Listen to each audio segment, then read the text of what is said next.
ଆଜ୍ଞା ଭତ୍ତା କେତେ ଲାଗି ମିଳୁଛି ଆଜ୍ଞା ତୁମମାନଙ୍କୁ? ମତା 3000 ଟଙ୍କା 1000 ଟଙ୍କା ଦେଉଛନ୍ତି ହେଲେ 3000 କୁଆଡେ ଗଲା ସେଟା? ନାଇଁ ସରକାର କେତେ ଟଙ୍କା ଦେବା ପାଇଁ କହିଥିଲେ? 3000 ହେଲେ ଏବେ କେତେ ଦଉଛନ୍ତି? 1000 ହେଲେ କଣ ଦାବି କରିନାହାନ୍ତି କି ଆପଣ ମାନେ? ନାଇଁ ଦାବି କରି ନାହିଁ। ଏବେ ଆପଣ କଣ ମାନେ ମୋହନ ମାଝୀ କଣ କହିବା ପାଇଁ ଯାଉଛନ୍ତି? 3000 ବୋଲି ପ୍ରଚାର କରୁଛୁ ଆଜ୍ଞା।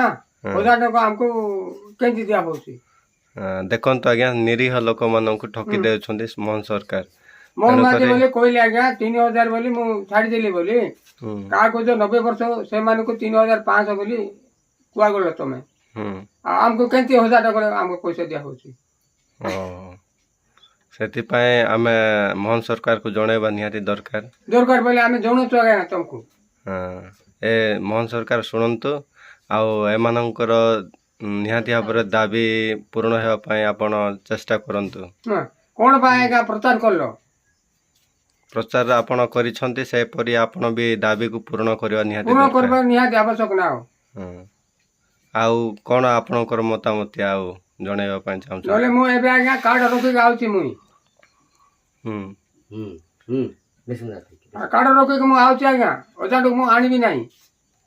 କାହିଁକି ପ୍ରଚାର କଲ?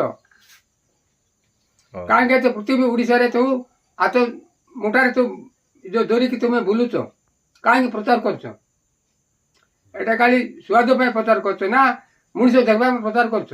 ତୋର ଫାଇଦା ଉଠେଇବା ପ୍ରଚାର କରୁଛ ନା? ଆପଣ ଟିକେ ଶୁଣନ୍ତୁ, ଆମେ ନିରୀହ ଗରିବ, ଏତେ ବୁଢ଼ା ଲୋକ ଆମେ। କାହିଁକି ତମେ 1000 ଟଙ୍କା ଦେଇଥିଲୁ 1000 ଟଙ୍କା ବୋଲି ଆମେ ଯୋଉ କାହିଁକି ମୋଦି ସରକାର 1000 ଟଙ୍କା ପାଉଥିଲୁ ନବୀନ ସରକାର। ଆଉ କାହିଁକି ମୋହନ ମାଝୀ ତୁ ଏବେ 3000 ବୋଲି ପ୍ରଚାର କଲ, ଆଉ 1000 ଟଙ୍କା ଦେଉଛ? ଆଉ 500 ତ ଛାଡ଼, ଆମେ ତ 90 ବର୍ଷ ହେଇନୁ, ଆମକୁ ଯେତିକି ତମେ ଜାଣୁଛ। ଦେଖନ୍ତୁ ଆଜ୍ଞା, ଏମାନଙ୍କର ବୟସ କମ୍ ସେ କମ୍ 60ରୁ ପ୍ଲସ୍ ହେଇଯାଇଛି, ଆଉ 90 ବର୍ଷ ମଧ୍ୟ କହୁଛନ୍ତି। ତଥାପି ଆଗକୁ 3000 କହିକି ଠକି ଦେଇଛନ୍ତି। ସରକାର ଆସିଲେ ଆମେ 3000 ଦେବୁ ବୋଲି କହିଥିଲେ, କିନ୍ତୁ 3000 ଦେଇନାହାନ୍ତି।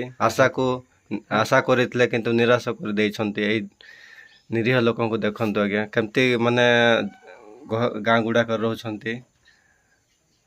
ଏହିପରି ଗାଁରେ ରହିକି ଚାଳ ଚପର ଘରରେ ରହିକି ଜୀବନଯାପନ କରୁଛନ୍ତି। ଏଥିପାଇଁ ତାଙ୍କର ନିହାତି ଭାବରେ ଦାବି ପୂରଣ କରାଯାଉ ଆମେ ଅନୁରୋଧ କରୁଛୁ ଆଜ୍ଞା।